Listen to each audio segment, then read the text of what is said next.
Assalamu alaikum and good greetings. So today I'll be watching about electric cars. This video is titled "Why is this Chinese electric car the world's best selling car?"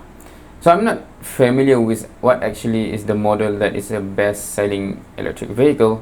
So I think I would be educated here, and from the title it is from China.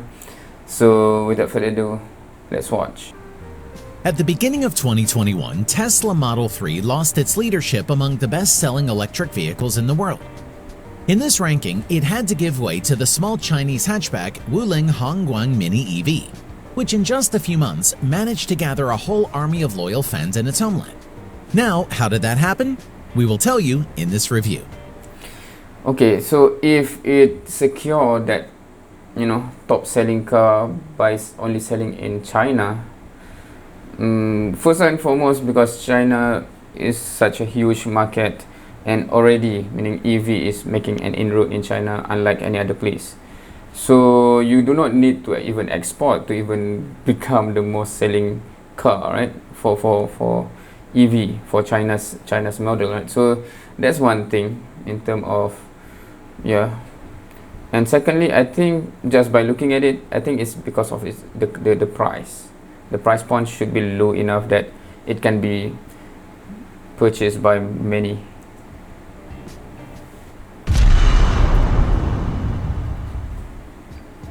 Sales began in July 2020, and within the first 20 days, the Mini EV manufacturer received 15,000 orders. For 6 months, this number increased eightfold and amounted to 120,000 cars. And according to the results, during the first 2 months of 2021, the Chinese baby became the best-selling electric car in the world, leaving behind the permanent leader Tesla Model 3. Such impressive sales dynamics were made possible by the unprecedentedly low price of this electric car, just over $4,200 in the basic version and about $5,500 in the improved configuration. So that's because the size itself is just like two-seater, is it? And at that price point, obviously it's just like people buying, I don't know, motorbike, scooter, where people can buy, meaning the mass can buy in a huge number.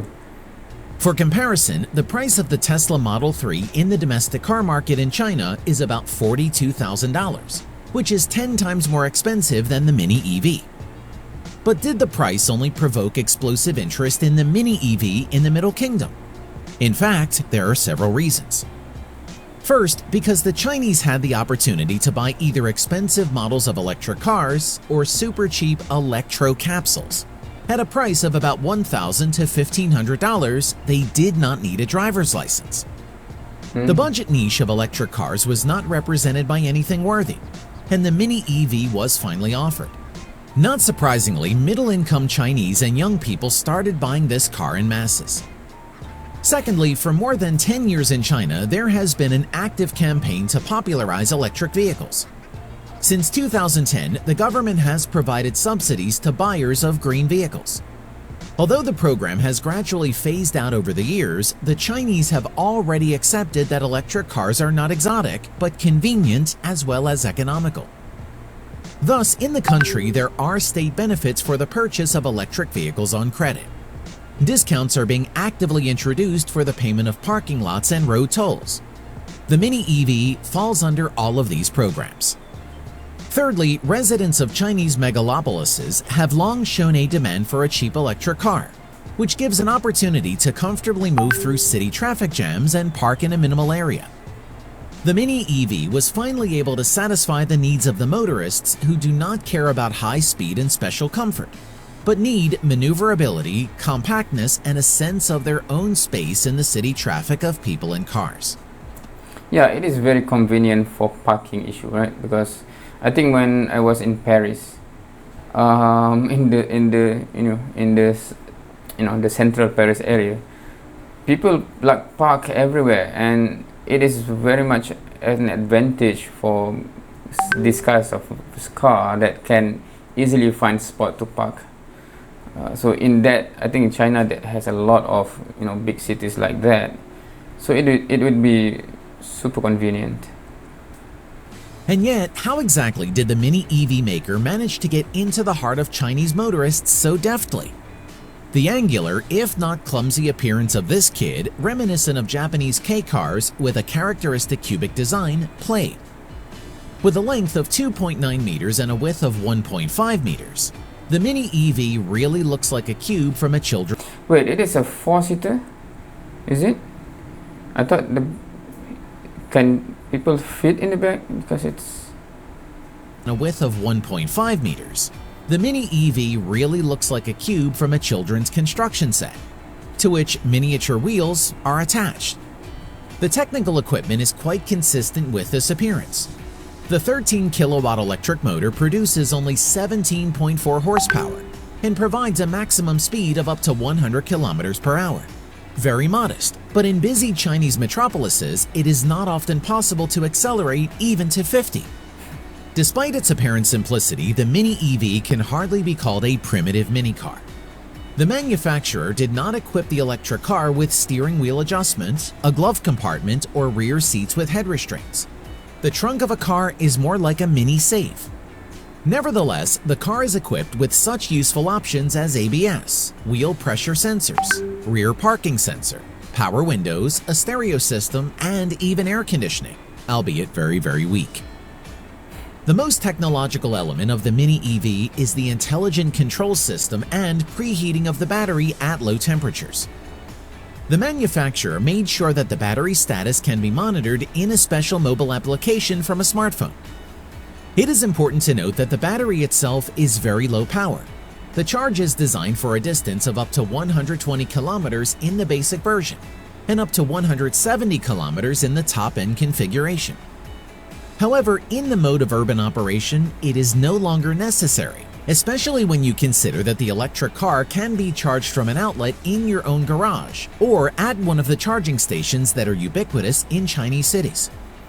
Wait, the parking lot is Or at one of the charging stations that are ubiquitous in Chinese. So the parking lot is even for those kind of mini cars, right? Because it's like so short. Cities. It is interesting to know that it took only 12 months from the development of the concept to mass production of the Mini EV. The success of this bestseller in such a short time is due to the efficient operation of the joint venture SAIC Motor, Liuzhou Wuling Motors, and General Motors. The global auto giant's involvement has allowed Chinese manufacturers to keep pace with world leaders like Tesla in electrification and has helped accelerate vehicle production with proven technology. This partly allowed the price to be drastically reduced. In fact, the Mini EV used the same developments that General Motors has long and successfully applied in its main lineup. If you add to this the cheap labor, the simplest finishing materials, the lack of complex electronic filling, and the Chinese government subsidies to the manufacturers of electric vehicles, then the incredibly low cost of the Mini EV becomes quite natural. Despite booming sales in China, the Mini EV is unlikely to be seen on American and European roads. Limited top speed, low power, and an unusual Japanese K style will become the main obstacle of this car for resale in Europe and America.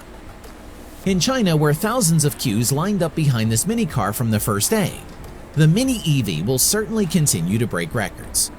China already accounts for 50% of all electric vehicle sales globally, and by 2035, the government expects electric and hybrid vehicles to account for half of its new vehicle fleet. All in all, it looks like the Mini EV in China has a great future. Would you dare to buy such an electric car for city trips? How would you rate its angular appearance? Well, yeah. If you are buying for convenience and for that purpose, you wouldn't really care much about, the design, whatever, because it's not to show off. It's more on for ease of maneuverability, satisfy your needs for city travel, etc.